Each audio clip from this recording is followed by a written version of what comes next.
Capítulo 1. Introducción. Minimum Respect. Vivimos en la época más piadosa, mojigata y santurrona de la historia. Aquellos que se lamentan de la débil fibra moral de nuestra época se equivocan. Nuestros tiempos son hipermorales, de un moralismo pomposo y empachoso, sermoneado desde 100.000 sacristías laicas e impuesto a golpe de lapidaciones mediáticas y digitales. En esta era de bovina aquiescencia a todo lo que Imperio del Bien, y sus doctores en derechos humanos tengan a bien prescribirnos, el recurso a la blasfemia se configura no ya como un peligroso desafío, sino como un imperativo ético. Non serviam. Esa es la eterna actitud de la parte maldita, de ese lado oscuro que los progresistas de línea clara no cesan de proclamar como definitivamente superado y periclitado, esa constante obsesión con la caverna, y frente a cuyo presunto retorno esos mismos progresistas no cesan constantemente de advertirnos.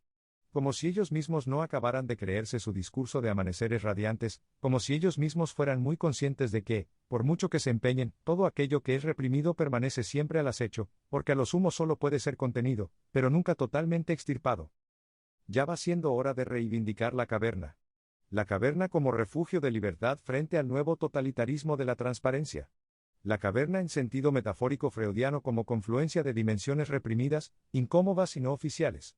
La caverna es, en este sentido, el lugar verdaderamente interesante, el onfalos mundi de donde surgen los imprevistos, y los calambrazos que hacen que las cosas sucedan y se pongan en movimiento. Al fin y al cabo, la línea clara, todo buen aficionado al diseño gráfico lo sabe, es de una desoladora penuria, a la hora de reflejar las complejidades de lo real, porque lo real es el claroscuro y la penumbra. Pero lo que las cruzadas progresistas pretenden justamente es censurar, reprimir y abolir lo real, y de ahí surgen los problemas. ¿Recurso a la blasfemia? ¿Es todavía posible considerar la blasfemia como un factor subversivo, cuando la blasfemia es alentada, promocionada y subvencionada por los poderes públicos? ¿Acaso no nos encontramos ante una rebelocracia, es decir, ante un sistema en el que los rebeldes y subversivos dirigen el espectáculo y en el que la rebeldía es empaquetada en celofán para su mercantilización inmediata? Ahí reside la sutileza que hace la fuerza del sistema. ¿Cómo atacar los tabúes de una religión que consiste en profanar todos los tabúes, que convierte a los subversivos y a los transgresores en funcionarios? No es extraño que los bufones de palacio sean los comunicadores privilegiados del sistema, ellos son los que, entre broma y broma, mejor editorializan las consignas oficiales. Vivimos en un despotismo festivo que reposa sobre la ridiculización selectiva, pero cuyas chanzas e irreverencias están cuidadosamente balizadas por líneas de imposible traspaso, orientadas por un sermón oficialista que se quiere muy transgresor y muy rebelde. La auténtica blasfemia consiste en denunciar este tinglado, en rechazar la superchería de las transgresiones preta con acento grave Porter, en derribar las balizas y en erigir otras nuevas. La auténtica blasfemia consiste en romper el marco, en situarse en la perspectiva del no creyente, en pensar como más les duele. Las páginas que siguen abundan en esta idea, que no es otra que la de volver la espalda al más aplastante aparato de manufacturación del consentimiento que se haya puesto en marcha en toda la historia. Podemos asimilar esta actitud a la de un pagano que, en plena época del emperador Teodosio, continuara remitiéndose a su visión politeísta del mundo. La enmienda a la totalidad es, siempre, la forma más radical de disidencia. La hora de los francotiradores y los emboscados. Asistimos durante los últimos años a una rebelión creciente, en Europa y en América, contra el entramado de verdades oficiales. El fenómeno populista es quizá la expresión más ruidosa de esa rebelión, pero no es la única. Este libro se inserta en ese magno combate de ideas. Queremos decir con ello que, salvo alguna excepción puntual, no se trata en estas páginas de fulanismos, anécdotas y chascarrillos. Nuestro enfoque apunta hacia la deconstrucción de esa forma de hegemonía cultural que ha venido en llamarse corrección política, y que alcanzado ya su cenit empieza a caminar tal vez hacia su ocaso.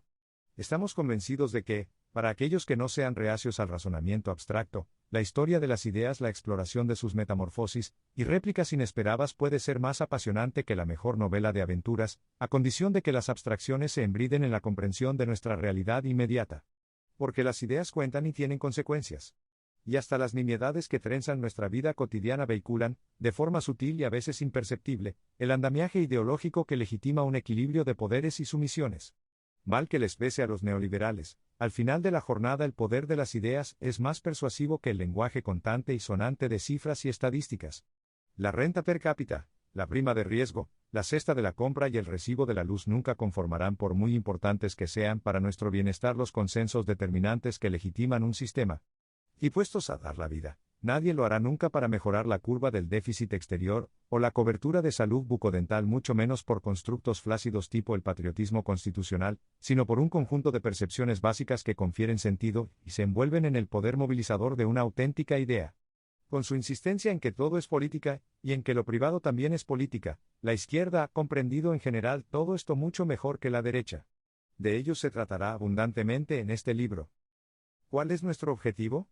Nos vemos hoy desbordados por una miríada de fenómenos: la posverdad, la revolución feminista, el lenguaje inclusivo, los discursos de odio, la proliferación de fobias, la apología de la diversidad, el multiculturalismo obligatorio, las minorías ofendidas, los obreros de derechas, los multimillonarios de izquierdas, la trama rusa, el populismo que parecen responder al capricho de una realidad aleatoria e ingobernable, como si fueran erupciones espontáneas que no guardan relación entre sí, como si fueran una sucesión de picos aislados que, de manera aleatoria, conforman una orografía caótica.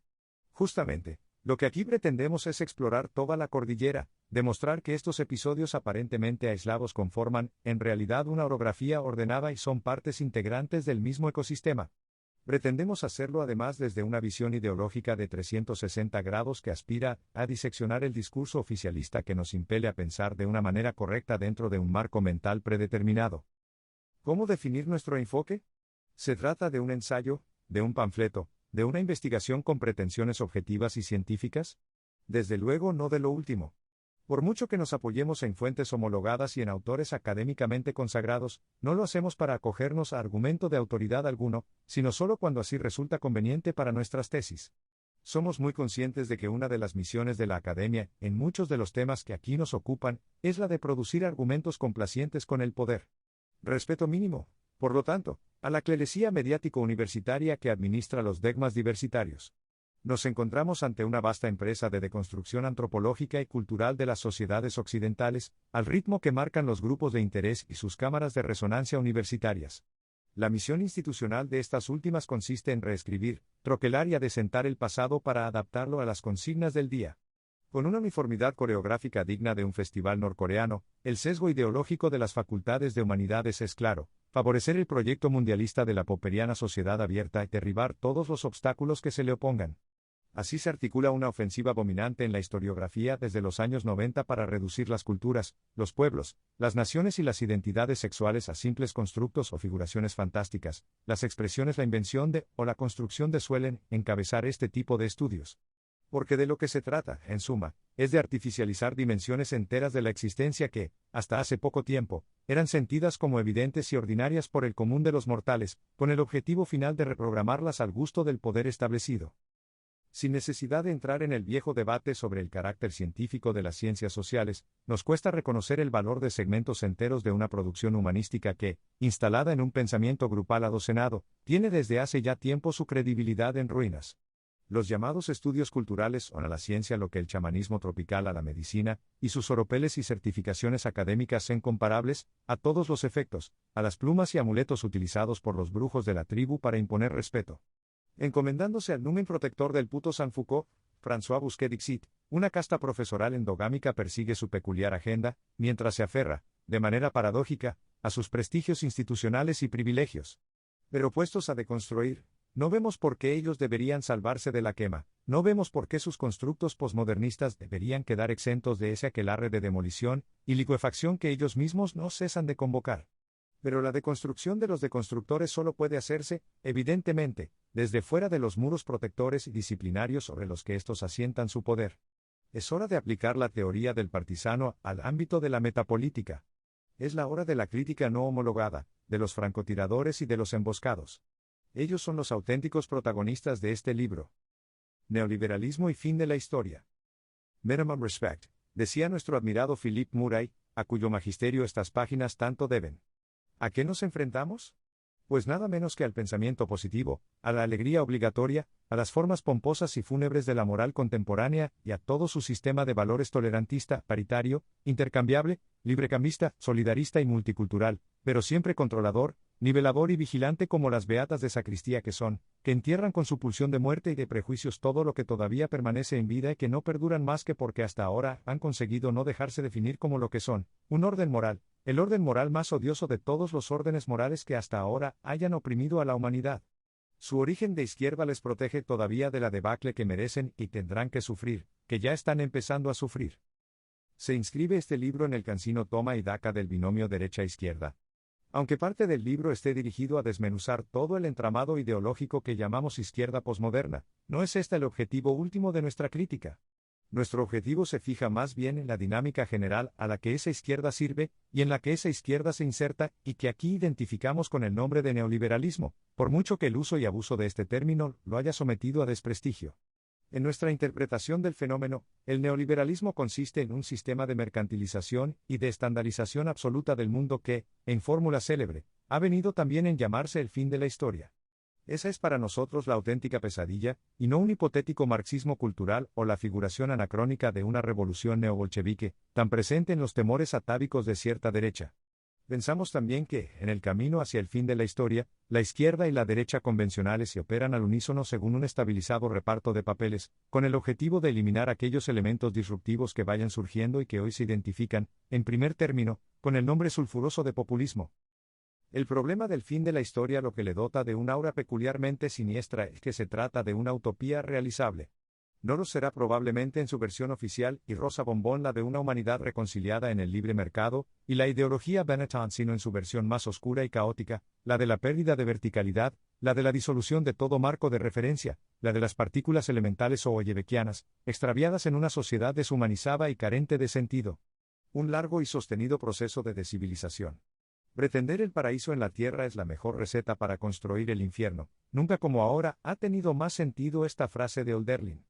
Las páginas que siguen se suman a una antropología pesimista que es característica de la auténtica derecha, y que alcanza su máxima expresión literaria en autores como Dostoyevsky o Solzhenitsyn. El mar está en el corazón del hombre, y es imposible arrancárselo por completo sin que deje a su vez de ser un auténtico hombre. Y es que el mal, la posibilidad del mal, es la condición misma de la libertad. Por eso la historia es necesariamente trágica, y por eso la historia debe continuar. Porque la historia es el despliegue de la libertad humana, y su contrario el imperio del bien o el mundo feliz totalmente administrado es la pesadilla distópica de George Orwell, de Aldous Huxley o en su configuración actual, la utopía de Silicon Valley. La larga marcha. ¿En qué momento nos encontramos? ¿Caminamos de forma irremediable hacia el fin de la historia de Fukuyama? ¿Nos dirigimos hacia la extensión universal de la corrección política? ¿O asistimos por el contrario al retorno de la historia, como parecen confirmar las convulsiones de los últimos años? Nos encontramos seguramente en un momento de tránsito en el que lo viejo no acaba de morir y lo nuevo no acaba de nacer. El espejismo de la globalización feliz se ha visto eclipsado por la vuelta de los grandes estados-nación y de los imperativos ineludibles de la geopolítica, control del espacio físico, planificación a largo plazo, persecución de los intereses nacionales, prioridad de lo real sobre lo virtual. En Occidente, uno de los desarrollos de los tiempos recientes ha sido la erosión de la unanimidad ideológica forjada tras el fin de la Guerra Fría. Esta se ha visto obligada a ceder el paso a una mayor pluralidad de voces, lo cual da lugar a su vez a no pocos equívocos. La hegemonía del pensamiento único y de la corrección política ha sido tan aplastante durante tanto tiempo que ahora, por el simple hecho de verse desafiada, reacciona de forma histérica. Así se suceden las casas de brujas, las orwellianas sesiones de odio, la criminalización de los reaccionarios, las paranoias conspiratorias, la demonización del Kremlin sigue siendo un clásico, las sirenas de alarma ante la resurrección del fascismo, las llamadas a la censura, la obsesión de las fake news, la represión de narrativas tóxicas, la persecución de memes en Internet. En el otro bando, los rebeldes contra el pensamiento único se han visto durante tanto tiempo condenados al ostracismo que ahora, por el simple hecho de poder levantar la voz, echan las campanas al vuelo e incluso se consideran dominantes. Pero nada más lejos de la realidad. Los aparatos de manufacturación del consentimiento mantienen el pleno control de sus capacidades, las élites globalistas prosiguen impertérritas su hoja de ruta, y la hegemonía continúa en manos de los de siempre. Todo parece indicar que la rebelión contra la corrección política, esa rebelión cuya expresión más articulada es el populismo, será una larga marcha, sin descartar que pueda verse acelerada por acontecimientos mayores y de momento imprevisibles. Pero lo más determinante no es siempre lo más aparente, y casi todo se juega en el ámbito discreto de la intrahistoria. Un ejemplo que será ampliamente desarrollado en estas páginas es la Revolución de 1968. Concluido aquel año en el que todo parecía ser posible, tuvo lugar una gran oleada de victorias electorales conservadoras, en los principales países occidentales, Estados Unidos y Francia a la cabeza. Todo parecía indicar que el ciclo revolucionario de 1968 había finalizado, y que los activistas de la Sorbona y de Berkeley habían sido arrumbados al basurero de la historia. Pero medio siglo después, es preciso constatar que nuestro mundo ha sido remodelado de arriba a abajo conforme a los presupuestos y la filosofía de aquellos revolucionarios. Para comprender todo esto es necesario recurrir a la metapolítica, y esta consiste precisamente en el estudio de aquello que, en la política ordinaria, normalmente permanece oculto o no se ve. De todo esto se trata en este libro. Aunque el panorama que dibujan estas páginas pueda a veces parecer sombrío, el enfoque general se pretende optimista. En el fondo se sostiene en la idea de que hay un núcleo indestructible en la naturaleza humana, un núcleo que resiste y resistirá siempre a los intentos por deconstruirla, recodificarla y devastarla. El mundo puede siempre renacer, lo real puede siempre tomar su revancha, y el despertar puede producirse de forma brutal. En esa tesitura, ya es hora de afinar una crítica que no se deje extraviar en el lenguaje y las preocupaciones de otras épocas. Porque lo cierto es que el mainstream mediático es especialista en realidades virtuales y maniobras de distracción, tales como las cruzadas retro, el antifascismo en ausencia de fascismo, el anticomunismo en ausencia de comunismo o un rosario de revoluciones de temporada, revolución feminista, revolución vegana, revoluciones de todos los colores, y el trabajo en patinete y berrear consignas made in Hollywood nos convirtiera en demiurgos de la historia. Con lo que volvemos al tema de la izquierda, omnipresente en nuestras páginas. En realidad, nuestros dardos no apuntan a eso que antaño solía considerarse como la izquierda. La izquierda posmoderna y liberasta, neologismo que proponemos en uno de nuestros textos, tiene muy poco o nada que ver con la izquierda clásica o con el pensamiento de Marx. Piénsese lo que se piense del marxismo, no cabe duda de que se trata de una construcción intelectual de talla y de una escuela de frialdad teórica. Pero la izquierda actual, la izquierda de la corrección política, y del fin de la historia, es otra cosa. Es una izquierda progre, no una izquierda roja. ¿Qué actitud crítica mantener hacia ella? Minimum respect, decía Philip Murray. La corrección política y la izquierda concomitante no son marxismo cultural, sino la legitimación ideológica indirecta de la mundialización y del neoliberalismo. Una simbiosis entre la ideología de la UNESCO y las cursilerías de la factoría Walt Disney. Nada especialmente respetable, por tanto. Y cuanto más se desafía a la corrección política, más histriónica se pone, más guapa se ve a sí misma, más motivos de orgullo encuentra en festejar su propio ridículo. Con lo que así contribuye a cavar su tumba. Respeto mínimo, por tanto, ante el imperio del bien, ante este aparato de producción y reproducción de lo social que, si es abominable, no lo es en primer término por su frenesí de constructor de pueblos, identidades, sexualidades y culturas, sino porque sus profetas y portavoces nos ofrecen el vivo retrato del mundo que nos preparan. Ellos son los hombres del cambio perpetuo, los que creen que el mundo empieza con ellos, los que creen que han inventado la felicidad, los que guiñan un ojo y piensan que antes todo el mundo vivía en el error. Especuladores filántropos, multimillonarios subversivos, santurrones narcisistas, llorones subvencionados, víctimas profesionales, celebrities solidarias, artistas comprometidos, transgresores asalariados, rebeldes homologados, activistas parasitarios, minorías minoritarias, aparachiks académicos, bufones de palacio, intelectuales de servicio, telepredicadores laicos, sermoneadores, puritanos, inquisidores, sabonarolas, comisarios de arte contemporáneo, burgueses bohemios globalizados, nómadas macrobióticos y ecocompatibles. Las mil y una caras del último hombre.